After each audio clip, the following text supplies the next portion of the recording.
여러분 안녕하세요. 와, 우리 대통령님 귀국하시자마자 그 멋진 북유럽 순방 끝내시고 귀국하시자마자 대박 터트리셨습니다. 그죠? 아이고, 저는 모르겠습니다. 검찰총장은 딱 2년만 해야 되는 건가요? 이분 윤석열 검사장님 너무 아까워가지고 2년만 하고 퇴임할까봐 최동욱 그분이 다시 오면 안 되나 뭐 이런 얘기도 막 했었는데, 정치초단이라는 그 채널이 있거든요. 그거 제가 구독하고 있는데 굉장히 젊은 분이시고, 근데 무척 이제 올바른 입장을 갖고 되게 평론 같은 거를 잘하고 계시기 때문에 구독자도 되게 많습니다. 뭐 6만, 구독자가 6만이 넘어가는 것 같은데, 어쨌든 근데 거기서 여론조사를 하더라고요. 윤석열 검사장이 이번에 검찰총장을 하는 게 좋냐, 다음번에 하는 게 좋냐. 그래서 저는 이분이 아까워가지고 다음번에라고 이제 하긴 했는데, 그때 봤더니 세상에 이번에 해야 된다가 91%인가, 다음번에가 그 9%인가 그래갖고, 와, 대박. 우리나라 사람들 정말, 우리 국민분들 절대 참을성 없고 엄청 단호하구나, 이거를 또 느꼈었는데, 어쨌든 이번에 지명하셨습니다. 아까 댓글 봤더니 다들 막 너무너무 좋아하면서, 근데 이제 검사장에다가 미투 터졌을 때요, 검찰 내 미투 터져가지고 이상한 무슨 벽시 아니, 인물 갖고 이렇게 하면 안 되는데, 어쨌든 우병우 사단의 안경 낀, 진짜 뭐, 왜 그런 사람들 전부 다 교회 가갖고 기도하고 그러죠? 그 사람도 아우, 짜증나. 어쨌든 근데 그때 미투 관련해서 그거 맡았던 여자 검사분이 거기 조력자인데, 무슨 그 여자가 그 사건을 담당하냐 이러면서 치고 나왔던 그 여자분이요. 그 다음에 또 뭐 하셨죠? 권성동이 그 저기 어, 강원랜드 하고 관계돼서 수사 외압 있었다, 이거 막 터트린 그분, 그 여자 검사분, 부장검사 되셨는데, 그분 죄송합니다. 제가 성함을 너무 못 외워갖고 아우 바보 같아. 어쨌든 그분을 검사장을 시키라는 댓글이 달려있는 걸 보고, 와, 대박, 그럴 수도 있겠다, 이런 생각을 막 했었죠. 어쨌든 그러니까 철석같이 믿죠. 철석같이 우리 대통령님과 너무 기분이 좋습니다. 그러니까 하실 수 있었으면 좋겠습니다.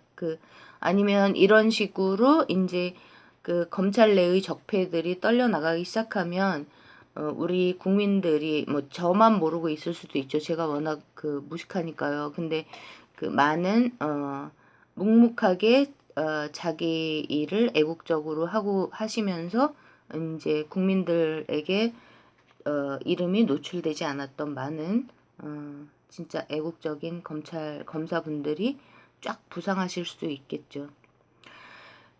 어제 경향하고 한겨레에서, 제가 경향하고 한겨레를 아예 안 본 지가 좀 됐는데, 다음에 똑같은 기조의 기사를 2개를 메인에다 올려놨더라고요. 그래서 할 수 없이 봤는데, 그 중에 한겨레 기사 갖고는 이제 최인호 씨가, 평론가가 열받아갖고 막 성무식이 있잖아요. 또 성완종은 아니고, 어쨌든 성 어쩌고 정치하는 그 사람이 내부 총질 갈라치기 이거 내용이 되는 거를 막 이렇게 보도한 걸 갖고 막 화가 나갖고, 또 시작이냐 막 이렇게 짤 만드셨던데, 그거 하나만 뜬 게 아니라 경향신문에서 뭐 둘이 경향하고 한겨레가 짜고 치는지 똑같은 기조의 기사를 올렸거든요. 근데 경향에서 그 기사를 쓴 기자를 내가 처음 눈여겨봤던 게 20대 총선 직후에 뭐 87년 체제가 이대로 끝나야 되는가 어쩐가 어쩌고 저쩌고 뭐 그런 굉장히 긴 정치 기사를 올린 그 기자였는데요. 이름이 뭐더라? 보면 아는데. 어쨌든 근데 그 기사를 내가 기억에 담을 수밖에 없었던 게 그 20대 총선의 앞권은 뭐였냐면 민주당 측에서 보면 뭐 다 쫓아냈기 때문에 괜찮은 거였지만 전체로 봤을 때는 그 간철수를 띄우면서 이제 그 김대중계의 박지원이 이제 치고 나와서 만들었던 그게 뭐 극중이 어쩌니 저쩌니 말도 안 되는 극중이 어딨습니까? 정치에 뭐 컴퓨터에는 극중이 있겠지만 사람 사는 일에 극도의 중립이라는 게 존재 가능합니까? 말도 안 되는 소리를 하면서 근데 그 국민의당이 그 저기 이승만 건국을 필두로 세워진 거잖아요. 그러면서 이제 그 본격적인 그 의회 독재 굳히기 뭐 여기 키우기라고 써놨네요. 굳히기가 맞는데 이러면서 이제 다당제 이런 포문을 연 거이기 때문에 좋아하지 않았고 게다가 이제 유재일 평론가의 도움을 받아서 올해 초에야 알고 봤더니 그때 분명히 움직였던 그 옛날 운동권 조직력 그 냄새가 났던 거기가 이제 남총련 이런 거잖아요. 그거를 근데 좀 정당화시키는 수 있는 쪽으로 그 기자가 경향신문 기자가 기사를 썼었습니다. 그 굉장히 마음에 안 들었었는데 그 기자가 또 그 한겨레하고 비슷한 조류의 그 현재 민주당에 대한 그 좋지 않은 쪽으로 해석될 수밖에 없는 그러니까 여론을 끌고 가려고 하는 느낌이 드는 그런 기사를 쓴 걸 보면서 기분이 상당히 나빴었는데 이제 거기 딸려 나온 한겨레 기사에 제가 기억하기에 그러니까 편집장 계속 편집장인 줄 알았는데 지금은 논설위원이라고 이름이 나오더라고요. 근데 그 편집장을 내가 눈여겨봤던 게 편집장으로 되자마자 그 최순실 게이트 태스크포스를 한겨레에서 만들었습니다. 그러니까 그 저기 우리 그 대변인 청와대 대변인 하신 그 김의겸 기자님이 태스크포스 장이었고 그러면서 엄청나게 이제 강렬하게 밀어붙이는 이걸 보면서 되게 그 뒤에 그때만 해도 그 최순실 박근혜 쫓아내는 뒤에 홍석현이 있다는 거는 꿈도 못 꾸고 상상 자체를 아예 못하고 와 대박 이러면서 막 박수쳤던 그 기자가 논설위원이더라고요.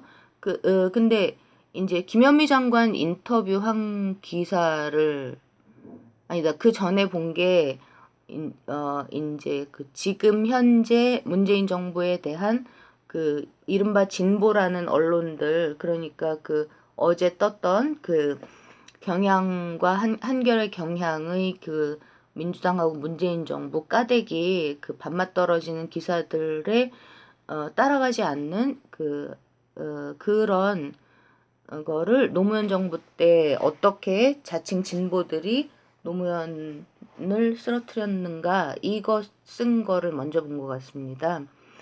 이제 10년 지났는데 그때의 우를 계속 범하면 다시 되풀이하면 안 된다. 그러니까 우리 같은 그러니까 촛불 국민들, 우리 강물들이 좋아할 기조의 기사죠. 그래서 반가워가지고 이제 검색을 무슨 기사들을 이 사람은 어떤 사람인가 이렇게 해갖고 봤더니 올해 초에 김현미 장관 인터뷰 기사가 있더라고요. 근데 너무 재밌었던 건 너무 이제 그랬던 거는 그러니까 인터뷰를 하는데 그 둘이 하는 게 대담인가요? 좌담인가요? 어쨌든 그걸 하는데 국토건설부의 국장급이 뭐 대여섯 명이 같이 우르르 왔대요. 근데 이 김현미 장관이 그 국장급 사람들이 자기를 감시하려고 같이 온 거다라고 말을 했다.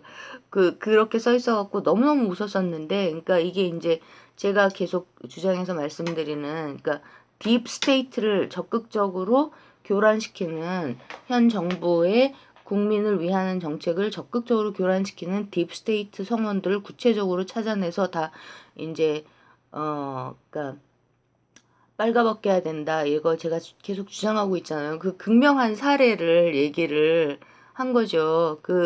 그러고 나서 또 웃겼던 게 정말 국무총리 됐으면 좋겠습니다. 그리고 좀 나라가 안정되고 난 다음에, 그러니까 이재명 지사님이 좀 더 안정시키고 난 다음에 저는 대통령도 해도 될 것 같습니다. 김영미 장관이요. 그러면은 그 쪽팔리는 뭐 여자 대통령, 박근혜, 여자 대통령이 순실이었죠. 순실이. 그게 아니라 진짜 잘할 것 같은데 그 기사 한번 검색해서 제가 링크를 걸 수 있으면 걸어드릴게. 한번 이따가 읽어보십시오. 정말 그 딥스테이트가 어떻게 작동하고 있고 여기에 이제 우리 대통령님, 문재인 대통령님의 사람인 게 확실한 이 김현미 장관이 어떻게 거기에 움직이고 있는가. 한 가지만 더 말씀드리면 이제 그 환경부, 그러니까 올해 1월이니까요. 그 인터뷰가, 그러니까 환경부에서 작성했다는 그 블랙리스트 비슷한 거, 그런 게 국토교통부에도 있냐, 이렇게 또 물어봤습니다. 그 기자가 그랬더니, 글쎄요, 나는 모르죠. 이러는 거예요. 그러니까, 뭐를 숨겨놓고 있는지 알 수 없으니까, 이렇게.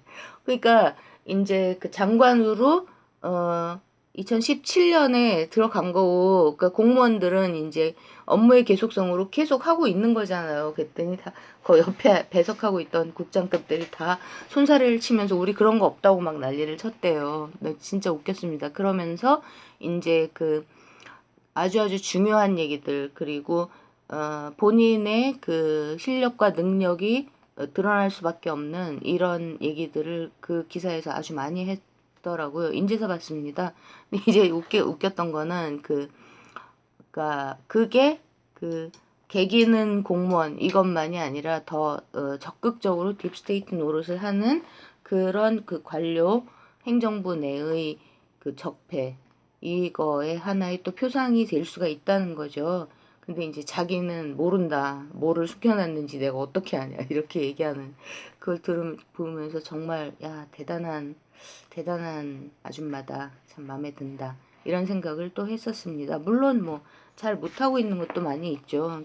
예를 들면 요번에 이제 우리 대통령님 헬싱키 가셔가지고 남쪽이요. 부산하고 직항 그러니까 체결해버리셨잖아요. 그거 장관이 몰랐을까요?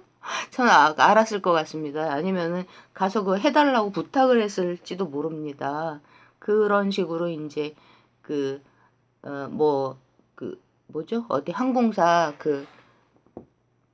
대한항공하고 그 다음에 아시아나하고 이런 데하고 끼고 돌아가는 그 적폐 딥스테이트 관료들을 이제 물먹이고 있는 진짜 좋은 일입니다. 그런 거 하나. 그러면은 이제 이거는 왜 이분까지 이분에 대한 원성이 자자하잖아요. 근데도 왜 이렇게 애국적이라고 생각을 하냐 하면요.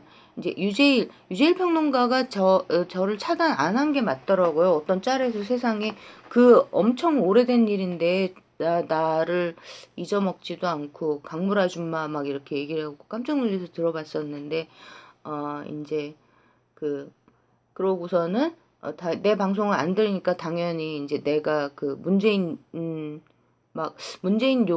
비판 욕을 하고 있다 이렇게 얘기하신 것 같은데 그래서 완전 반가우면서도 나 차단 안 한 것 같다라고 느낀 이유가 있었거든요. 근데 기니까 다 잘라버리고 어쨌든 그래갖고 음 저기 내 방송 그런 내용 아니라고 와 반갑습니다 이러면서 혹시 차단 안 하셨을 수도 있지도 모르겠다라고 생각했는데 그게 맞군요 막 이러면서 댓글을 달았다가 그 짤에다가 근데 그게 세상에 언제적 일인데 확실히 마음이 여리니까 어쨌든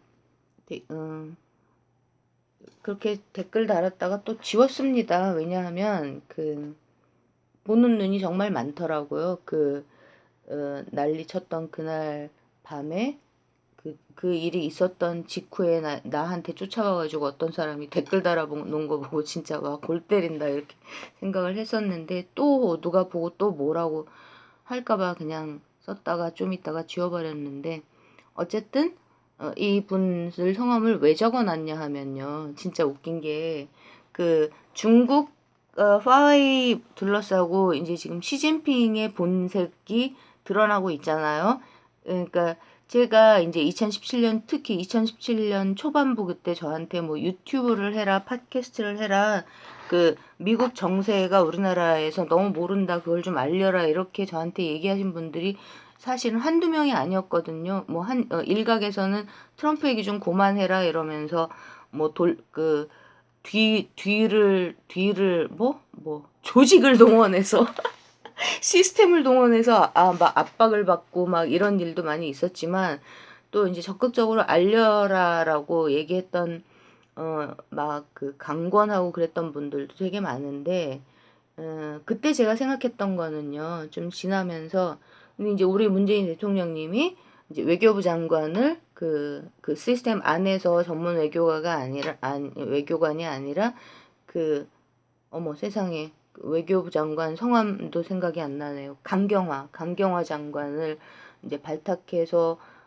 꽂고 이러시는 걸 보면서, 저렇게 나라를 전체를 맡아서 담당하시는 우리 대통령님이 다 잘 알고 계시는데 무슨 뭐 때가 되면은 사람들이 다 알 수밖에 없게 될 거다. 그러니까 JTBC에서 그렇게 가짜 뉴스, CNN하고 자매 결연 맺은 JTBC에서 막 그렇게 가짜 뉴스를 그대로 퍼다 나르는 그런 걸 보면서도 전혀 뭐 그런 일들을 할 생각을 안 하고 이랬던, 그게 이제 어, 드러나는 거죠. 그러니까 이제는 2년이 지나고 2년이 넘게 지나면서 이제 에 대한 트럼프의 입지와 그 다음에 중국, 소련이 어떤 이 메비우스의 띠가 돼서 가짜와 진짜가 뒤섞여 버린 이 상태에서 이 글로벌 엘리트라는 이 악마 집단들의 아젠다를 그 전 세계 위에 통치하고 군림하면서,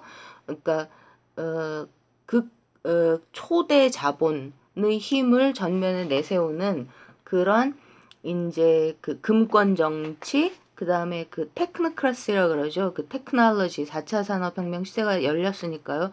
그거를 붙들고 쥐고 흔드는 이 세력의 그 전체주의, 파시즘, 전 세계적인 파시즘, 이거에 대한 열망을 대체 어느 측에서 갖고 있는 거냐, 이게 규명되고 있다는 걸 보여주시는 두 분, 우리 용디도사님 너무 좋습니다. 근데 이제 이분은 뉴욕타임스 기사에서 그 옛날 사회주의는 뭐 국민을 위한, people을 위한 시스템이라고 막 그러잖아요. 근데 거기서 시진핑하고 푸틴이 둘이 이제 인터뷰를 하고 뭐 둘이 막 정상회담을 하면서 글로벌라이제이션, 세계화, 글로벌리즘, 신자유주의, 그 금권 독재 이런 것들을 찬양하는 그런 얘기를 나눴다는 뉴욕타임스 기사를 이제 해석을 해서 독자들한테 보여주더라고요. 참 재밌는 현상이다. 이 사람들이 그러니까 자본주의의 최극단의 마지막 단계인 그 신자유주의를 찬양하고 있다니, 이런 짤도 만들고 계시고, 이제 유재일 씨는 보면은 이제 그 학교 다닐 때 아마 한총련 때 대학생이었던 것 같은데 93학번이니까요. 그때 그 왜곡된 진짜 그 너덜너덜하게 더럽게 적용한 그 이른바 수령론, 이걸 갖고 막 하부 단위들에다가 내려 먹이고 지들 멋대로 그 독재를 휘두르고 이러는 그 주사파, 거기 질려갖고 완전 거기 학을 떼어갖고 북한과 주체 사상에 대해서 관심도 안 갖고 이제 밀쳐낸 이런 느낌을 받거든요.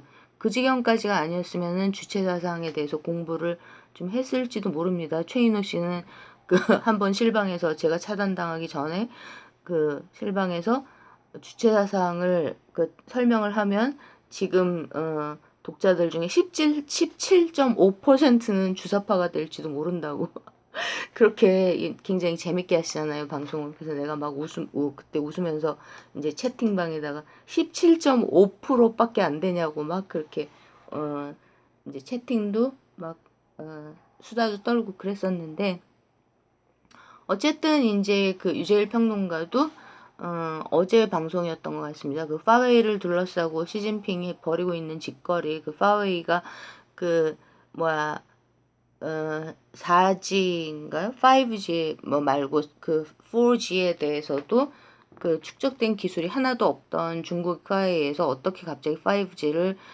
열어 제끼냐 이러면서 가장 무서운 독점 자본은 공산당이 하고 있는 거다 막 이러면서 왜 지금 미국에 그러니까 트럼프한테 처음으로 용자라고 얘기를 하더군요. 트럼프가 용자하고 이렇게 쭉 얘기를 하면서 왜 이렇게 시진핑을 유럽하고 여기서 막아 나서려고 하느냐 이러면서 하는 말이 진짜 골 때린 게 공산당이 어떻게 제국주의 같냐 막 이렇게 욕을 하는 그 모습을 보면서 그러니까 비판하는 모습을 보면서 아 역시 원칙이 튼실한 입장과 관점이 올바르면은 저런 결론을 날 것 같다 이런 생각을 했었죠. 근데 이제 한 가지 좀 그건 아닌데라고 생각했던 건 뭐냐 하면요. 중국을 그렇게 키워준 게 오바마 힐러리거든요. 그러니까 그거는 이제 관심이 없으니까 그 글쎄 관심이 없으니까 리서치를 안 하신 거겠죠. 그 클린턴 재단으로 들어간 중국 돈의 액수는 진짜 그 깜놀에 그 입이 떡 벌어집니다. 그러니까 클린턴 그 패밀리는 겁나 부자거든요. 그게 왜 그러냐 하면 뭐 그 빌 클린턴도 빌 클린턴이지만 힐러리 클린턴이 와 진짜 90년대부터 그 미국의 그 글로벌 엘리트 네오콘을 떡 주무르듯이 주무르면서 앞에서 그 미친 X 천지 지랄을 했던 세월이 거의 뭐 20년이 훨씬 넘잖아요. 여러분 생각해 보세요. 클린턴이 대통령이 된 게 93년이죠. 그때부터 그 2016년 나올 때 대통령 선거 나올 때까지니까 뭐 상원 국무장관에 상원의원에 뭐에 계속 해 처먹으면서요. 그게 20 몇 년이잖아요. 25년 이상을. 근데 그렇게 하면서 소니가 잡고 있던 그 헐리우드가 엄청 큰 시장이잖아요. 그 지분을 그러니까 일본을 잡아뜨리면서 중국에다가 다 내준 이게 오바마 힐러리가 주도한 그러니까 그 부시 아들 부시를 이어서 오바마 힐러리 때 그게 잘했습니다. 그래서 막 그 미국의 그 이제 그 글로벌 엘리트들을 막 그러니까 너무너무 증오하고 그런 이제 애국 세력들 중에서 과격한 사람들은 힐러리 보고 중국 간첩이라고 불렀단 말이에요. 그러면서 간도 빼주고 쓸개도 빼주고 왜 그러냐 하면은 이게 이제 그 왔다리 갔다리 양동작전에 메비우스의 띠처럼 양쪽을 굴려야 하는 여기에서 이제 사회주의가 해체되고 사회주의권이 다 해체되고 난 다음에 신자유주의 글로벌 엘리트들의 이거를 휘두르면서 또 이제 적대적인 반대편이 힘이 살아 있어야지 계속 그 실사구시적으로 일반 국민들을 위해서 이념이나 이데올로기와 전혀 상관이 없는 이런 부분들을 갖고 계속 이제 주거니 받거니 그 그러니까 숨어서는 돈 받고 짜고 치고 같이 돌아가고요. 그러니까 그 푸틴도 겉으로는 그 뮬러 특검에서 난리가 났던 그 트럼프를 뭐 밀어줬다 이런 작전을 썼지만 내용적으로는 그 뮬러 특검에서 차용했던 그 골 때리는 다스의 그 보고서 같은 거 쓰는 여기 그게 힐러리하고 이 그 워싱턴 적폐들 트럼프에 격렬하게 반대했던 이쪽에서 공화당이 처음에 주도하면서 만든 그건데 그 내용적으로 사실은 거기를 도와준 거거든요. 그렇게 이제 줄타기 양쪽 다의 거래를 했었던 거죠. 푸틴이. 그러니까 그딴 식으로 해 나갔던 여기 그러니까 그것 때문에 중국이 그만큼 클 수 있었던 거거든요. 그러니까 이제 아주 더러운 인간들입니다, 전부 다. 아무튼 근데 이제 때가 오니까 이런 게 이제 다 드러나고 있는 거죠. 그러니까 남중국해에 대한 관심도 그러니까 그 전에 그러니까 유재일 평론가가 남중국해 쪽에 관심이 있었는지 잘 모르겠는데 저는 이제 올해부터 방송을 듣기 시작했으니까요. 근데 그 남중국해도 그 중국이 그렇게 밀고 내려오려고 하는 이것도 오바마가 적극적으로 도와준 거나 다름없거든요. 근데 그 사이에서 이제 그렇게 되는 거에서 이제 짜부가 났던 건 필리핀이죠. 필리핀이 이제 열받아가지고 필리핀의 애국적인 물결들도 그때부터 이미 2017년 그 남중국해에서 난리 났던 그게 벌써 2013년인가 그렇잖아요. 근데 그 이후에 중국의 학을 띄고 그러면서 트럼프를 굉장히 환영하는 분위기였거든요. 애국적이고 진보적인 지식인들조차요. 그러니까 트럼프를 둘러싸고 미국을 해석하고 그러니까 글로벌 엘리트들이 움직이는 이런 것들을 볼 때 필리핀의 진보 지식인들이 우리나라의 진보라고 떠들어대는 그 머리 빈 그 종미주의자들이죠. 종미주의 지식인들보다 100배는 더 똑똑하고 독립적이고 애국적입니다. 진짜로요. 어쨌든 근데 반갑다는 얘기죠. 이렇게 지금 불거지고 있는 왜 중국을 잡아뜨려야 되는가라는 문제를 놓고 바라보는 시각 이런 것들에서 이제 진짜 멋있게 자기 자리를 잡아가고 있는 모습들을 본다. 그리고 이제 유재일 씨가 트럼프가 아니라 지금 때 누가 미국의 대통령이었어도 아마 똑같은 일을 했을 거다. 이런 비슷하게 얘기를 하시던데, 뭐, 유재일 씨 본인은 내 방송을 전혀 안 듣지만, 어쨌든, 제가 이 말씀을 왜 시작했냐면, 그건 아니다. 오바마 힐러리는, 를 이어서 만약에 힐러리가 대통령이 됐었다면, 우리는 지금 난리가 났을 거다. 그리고 중국은 더 키워줬을 거다. 그러고 이제 중국에 줄 걸 주고 받을 걸 받으면서 계속 이제 싸우는 척 하면서 아마 대박 터졌을 거다. 그리고 중동에서도 지금 이란을 홀드하고 있고 뭐 트럼프가 전쟁을 낼 거니 전혀 그렇지 않죠. 근데 만약에 거기서 전쟁이 난다면 트럼프는 그러니까 사우디를 왜 키워놨게요? 지네들끼리 싸우게 만들걸요? 미국은 안 끼고. 근데 그렇게 전쟁을 일으킬 가능성은 제가 보기에는 없다고 보고요. 남북미 관계도 너무 잘 돼가고 있지 않습니까? 어쨌든 이렇게 왜 애국적 언론인들이라고 제가 생각하나 이런 말씀 드린 거고요.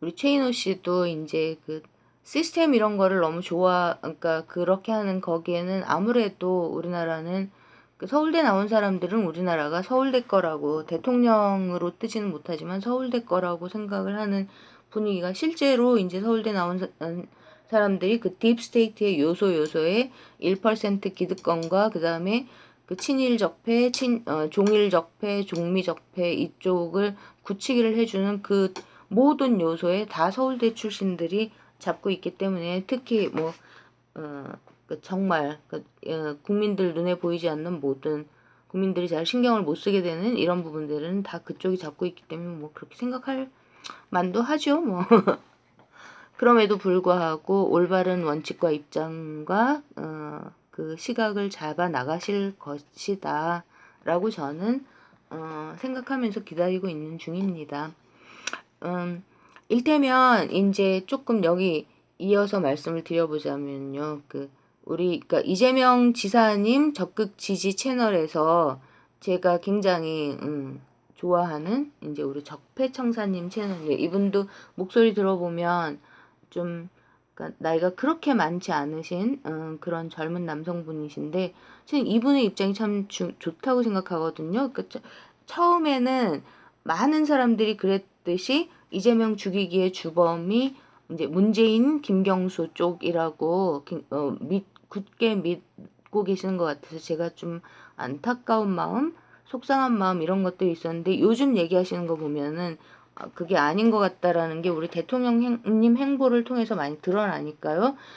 그리고 특히 이제 또 이재명 지사님이 강조를 하시니까요. 그러니까 문재인 정부의 성공과 민주당의 성공을 위해서 우리는 힘을 합쳐야 된다.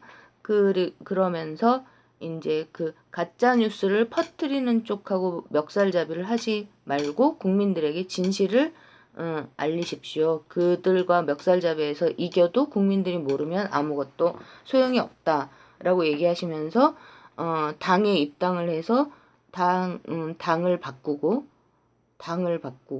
그 다음에 가짜 뉴스에 대한 진실을 알리라고 얘기를 하셨잖아요.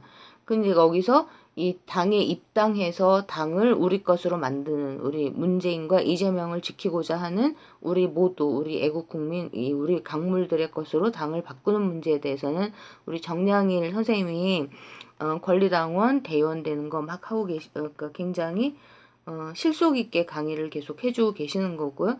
근데 또 적폐청사님은 이제 그 가짜 뉴스와 관계된 것들 특히 누구예요? 전해철이 주도해서 퍼뜨렸던 그 가짜 뉴스, 그 다음에 분당 경찰서를 고소를 해버렸어야 되는 건데 그 전해철이 다 꽂아놨던 그 분당 경찰서의 개 거짓 발사기 같은 것들 근데 말려서 못했잖아요. 난 그게 아직도 열받는데 어쨌든 지금 그쪽으로 다시 이것도 링크 걸어 드리겠습니다. 다시 굉장히 많은 내용들을 준비를 하시면서 특히 저는 적폐청사님의 입장을 제가 많이 저하고 되게 비슷한 면이 있으시다라고 생각하면서 반가워하는 거는요.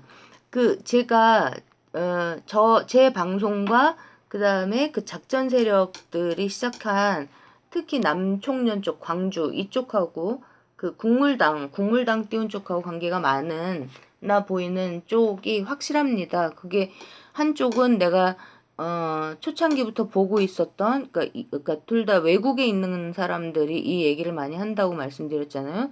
그 저만 경기도민 대한민국 실거주자고요. 근데 그 제가 계속 보고 있었던 그 세장놀이를 세상에 방송으로는 목소리는 안 한다 그러고 계속 댓글로 세장 리스트 업데이트하고 막 그렇게 와 그 배짱 두둑한 그분이 이제 그랬고 다른 한쪽은 내가 최근에 알았는데 2018년 8월에 시작을 했더라고. 다 누구하고 관계 있습니까? 당대표로 뜰 때 관계가 있지 않습니까, 여러분? 시기상으로요. 그리고 그때 8월부터 12월까지 완전 진짜 난리 진짜 나라가 뒤집혔었잖아요. 이재명 죽이기로 나라가 뒤집히고 그 주범이 그 들킨 그거 유시민이 다 쏘삭쏘삭했던 그거의 주범을 문재인 김경수로 몰아가는 분위기 어땠습니까, 여러분? 그리고 임종석 그다음에 이낙연 제가 노래 부르는 이렇게 돌아치면서 만나면서 무슨 짓 했죠? 청와대 해킹까지 일어났잖아요. 근데 그때 그 세력이 이제 그 작전 세력들이 분명한데 어쨌든 그 중에 한쪽에서 지금 뭐 1인 시위, 그러니까 이재명 알리기 1인 시위, 뭐 그 못된 짓도 못된 짓이라 그러면 너무 그런가? 어쨌든 그 작전 세력이 해야 할 일들도 하지만 그 중에서 뭐 그러니까 우리한테 도움이 되는 하면 좋은 일도 있거든요. 그게 뭐냐면은 이재명 알리기 1인 시위, 그 다음에 수개표. 근데 이제 수개표가 실제 전체 선거 수개표보다 지금 당장 중요한 거는 그 당내 선거를 전자개표기, 투개표기로 하는 그 무지막지한 짓 이거는 진짜 우리가 목소리를 높여서 반대를 해야 되니까요. 그런 것들은 우리에게 도움이 되기 때문에 중요한 일들이죠. 정말로요. 그러니까 그런 부분들에서 그러니까 예를 들면은 뭐 세작이라고 막 세작 뭐 김경수 세작 뭐 문재인 세작 뭐 똥파리 막 이렇게 공격을 하고 그 난리를 칠 때 이분이 달아놓으신 댓글을 봤었거든요. 거기에서 근데 이제 그 제기하시는 것들 그 근거로 삼는 그런 것들에 문제가 있다. 그러니까 근거가 부족하다. 이렇게 댓글 달아놓으신 걸 보면서 그러니까 그 사이트에 가서 댓글 달아놓으신 걸 보면서 적절하다. 이분은 정말 근거를 갖고 우리에게 필요한 현실 사실 그러니까 이념 뭐 누가 세작이냐 그런 거 저도 중요하다고 생각 안 합니다. 그 사람이 뭐 그러니까 반만 거짓말을 하고 반만 사실을 얘기를 해야지만 자기의 역할들을 수행할 수 있기 때문에 맞는 말들도 하거든요. 그럼 맞는 말은 맞는 말이기 때문에 우리가 존중해주고 그리고 그대로 실천을 하고 거기 맞는 일이면 그러고 틀린 얘기는 못하게 하면 되는 겁니다. 틀렸다라고 얘기하면서 근데 이제 1인 시위할 때 이런 거 이제 그 이렇게 그 뭐라 그러죠? 선전지 이 나눠주는 거요. 홍보물 만드는 이런 파념까지 다 해갖고 쓰라고 다 올려놓으신, 아, 대박, 이분 진짜. 근데 이제 이재명 알리기에서 우리가 총선 전에 이것들을 정말 주력해야 된다, 이런 얘기 하시는 거 너무 멋있죠, 이분들. 왜 이렇게 작전 세력 얘기로 넘어가면서 길게 얘기를 했을까요? 아, 한 가지만 더요. 그 다른 쪽 한쪽 그 2018년 8월에 했다는, 거기서는 또 그 극중 중도 얘기를 또 꺼내더군요. 중도 얘기를 꺼내면서 뭐 이재명이 그 양당 적폐, 그 거대 양당 적폐에서 좀 중심을 잡아줄 거라는 생각이 있어서 지지했는데 어떻게 될지 두고 봐야겠다, 뭐 이런 식으로 마지막 방송을 제가 들으면서 웃었던 게, 그러니까 핵심은 뭐냐 하면 딥스테이트 얘기를, 그 외국에 있는 양반들은 딥스테이트 얘기를 절대 안 하고, 그 다음에 또 뭐죠? 그 유시민이 사바사바한 그 김경수하고 해갖고, 김경수가 어수룩해서 당한 그 드루킹의 주범을 문재인으로 잡아가지고 이재명의 실제 적은 전해철인데, 전해철과 같이 움직이는 임종석, 전해철, 그러니까 옛날 그 운동권 쓰레기들이죠. 그쪽인데, 정적들이요. 근데 거기는 가만 놔두고, 아니면 욕을 안 하다시피 하고, 문재인 김경수를 이 적폐 딥스테이트 이쪽이 휘두르고 있는 그 거기에 주범이 문재인인 것처럼 그렇게 몰아붙이는, 이게 이제 그 핵심 내용이라고 얘기했잖아요. 그래서 이제 여기에 이재명 지사님이 우리 문 대통령님하고 계속 이제 지금 국무회의에도 참여를 하고요. 청와대 국무회의 이렇게 같이, 그리고 막 윤석열 막 임명하고 이러면서 같이 움직이는 거 보면 그 이재명 지사님까지 막 그 일반 그 채팅창에서 막 바람 잡는 역할 하는 그 아이디들이 하는 것처럼 우리 이재명 지사님까지 이제 욕을 막 하기 시작할지도 모르겠다, 그런 생각도 했었습니다.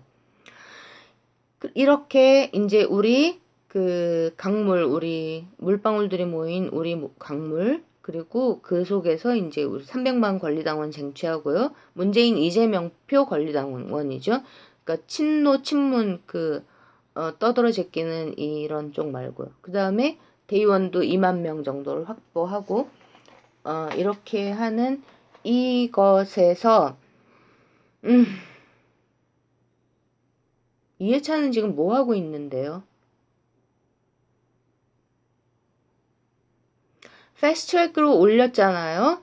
그게 이제 정치 선진화법을 하면서 그거를 뭐 그 뭐라 하죠? 저기 하고 그 그러니까 국가 시스템을 바꾸는, 그러니까 정개특위하고 그 다음에 사개특위를 관철시키기 위해서 맞바꾼 거다, 이렇게들 보고 이제 저를 응원하는 그 저의 그 뭐라 그러죠? 제가 대변하는 물방울들요. 거기서도 이해찬을 평가하는 게 저보다는 훨씬 더 점수를 많이 주죠. 그게 얘기를 들어봤더니 이제 그 김영삼 김대중이 그러니까 인맥 중심으로 자기 사람들 꽂아가지고 그 휘두르던 이거에 반기를 들면서, 아무리 그러니까 입장이 잘못된 거는 있었어도 그래도 거기에서 김대중에게 많이 반기를 들었었고, 정치판에서 김대중한테 그것 때문에 찍혀가지고 쫓겨날 뻔했다고, 저는 이제 관심이 전혀 없었기 때문에, 그러고 그 제대로 상황을 알 수 있는 그런 조건에 제가 놓여 있지도 않아서 몰랐던 얘기를 또 해주더라고요, 친구들이. 엊그제 이제 같이 만나서 노는데, 근데 그러면서 쫓겨날 뻔 했을 때, 근데 그때 그 정치판에서 밀려나지 않도록 힘을 써준 게 노무현이었다. 그래서 살아났다, 그런 얘기들. 그리고 아무리 그래도 애국적인 멘탈 마인드는 남아 있으리라고 생각한다, 이해찬이요. 제가 맨날 이해찬 욕을 하니까. 그런데 문제는 그러니까 노무현, 문재인과 이해찬 자기 자신을 동급으로 생각하는 그러니까 똑같이 능력자로 생각하는 그러니까 국가 통치에 똑같은 자격이 있다 뭐 이렇게 생각한다는 얘기겠죠. 그런 한계는 분명히 있다. 이런 얘기를 이제 해주는 걸 들으면서 아 그런 일도 있었구나. 그러니까 그 김영삼, 김대중의 그 쓰레기 같은 그 지저분한 이런 스타일에 대항하기 위해서 그리고 거기에 특히 김대중의 그 핵심을 이뤘던 그 박지원 이쪽 동교동계에 대해서 분노하는 측면이 뭐 그래 있었어? 그래 그런데 그래서 어쨌다고 그래서 내가 너무 박하게 얘기를 하나라는 생각을 잠깐 하다가 근데 여전히 마찬가지로 이제 저의 어, 기본 생각은 이해찬에 대한 생각은 다시 돌아가면서 이 사람이 지금 하고 있는 그러니까 이해찬 표 그 경선 룰 이거 믿어도 되냐 이런 짤도 제가 만들었었는데요. 그거의 연장선상에서 그러니까 이 사람이 지금 그래서 노무현하고는 맘먹어가지고 네가 총리를 하면서 다 휘둘렀냐? 그래 건방을 떨었니? 그러고 그때 당시에 정무수석이던 문재인이 우습게 보였어? 그래서 지금 그러니까 그렇게 전면전 드라이브를 걸어가지고 그냥 해치워버리고 한때는 그러니까 자기가 전면에 나서서 뭐 다시 뭐 대통령이 되든 뭐든 그런 분위기도 느껴진다는 짤도 제가 작년에 만들었었거든요. 그래서 이재명의 정적은 유시민이 아니라 이해찬이냐 막 이렇게 만들었었는데 이 사람이 모르는 게 뭐냐 하면요. 지가 아무리 잘났어도 국민들이 절대로 정치 리더 대통령으로서 선택을 안 해줍니다. 이게 그 제가 송영길 얘기도 자주 들으는데 송영길도 마찬가지죠. 그러니까 그 얘기를 들으면서 이재명과 송영길의 관계가 마치 노무현과 이해찬의 관계랑 비슷한 건가. 그러니까 그 아무도 그렇게 생각을 안 하겠지만 왜냐하면은 이 사람이 젊었을 때 그리고 지금 이렇게 평가받고 있는 것보다 송영길이 평가받고 있는 내용이 훨씬 더 부실하니까요. 근데 혹시라도 송영길이나 그 송영길이 대변하는 옛날 86 운동권 이런 쪽이 그 노무현과 자기들의 관계를 마치 아니 이재명과 자기들의 관계를 마치 노무현과 이해찬이 맺었던 관계하고 비슷하게 그러니까 지네들 자신들에게 너무 큰 높은 점수를 주고 있는 건 아닌가 이런 생각이 들면서 속으로 웃었었는데요. 그러니까 패착이 뭐냐 하면 바보인 게 국민들이 선택해주지 않는다는 이걸 절대로 그 용납을 못한다고 할까요? 그러니까 웃긴 거죠. 그러니까 자기가 왜 그러니까 국민들의 선택을 받지 못하는지 그것도 모르는 채로 어쨌든 근데 이해찬은 국민들이 선택해주지 않으면 아무것도 할 수가 없다. 내가 암만 자기 혼자서 나는 이 나라의 대통령이다라고 그 꼴값을 떨어도 그게 불가능하다라는 이것 때문에 국민을 싫어하고 미워하고 자기 같은 진짜 사람을 몰라보는 것 때문에 국민들을 무시하고 개 돼지 취급을 하는 건가요? 다 꿈깨라죠. 깨몽입니다. 깨몽. 그리고 지금 현재 그 민주당 안에서 제가 그 구더기 그룹의 한 부분이라고까지 표현을 하고 있는 옛날 운동권들도 국민들이 선택하는 진짜 국민들이 알아보고 선택해서 띄우고 키우는 그 이런 진짜 정치 리더들한테 자기들이 더 부족하다라는 걸 인정을 하고 이재명을 중심으로 이재명을 키우기 위해서 뭉쳐야 된다라는 이 생각을 못하면 뭐 정치 생활을 계속 하는 것도 글쎄요 국민들이 뭐 용인해 줄까요? 그런데요 저는 이 사람이 그 패스트트랙에 띄우고 비례대표를 뭐 이렇게 나눠주고 이러면서 지금 당이 5개인가요? 지금 당이 하나, 둘, 셋, 넷, 5개 같은데 그거를 이제 6개 이렇게 막 찢어지게 이런 식으로 몰고 가면서 이건 뭐냐면은 뭐 모든 시스템이 그렇잖아요. 좋게 이용되면 좋은 건데 그거를 악의적으로 이용을 하면서 사람들을 움직이면은 매우 나쁜 것들이 되는 거죠. 이런 쪽에 꼼수를 갖고 있는 게 아니냐 이런 생각을 하는 거죠. 지금 이제 우리나라 교육 진보 교육이라고 말은 진보 교육인데 내용은 뭐죠? 오민화잖아요. 오민화.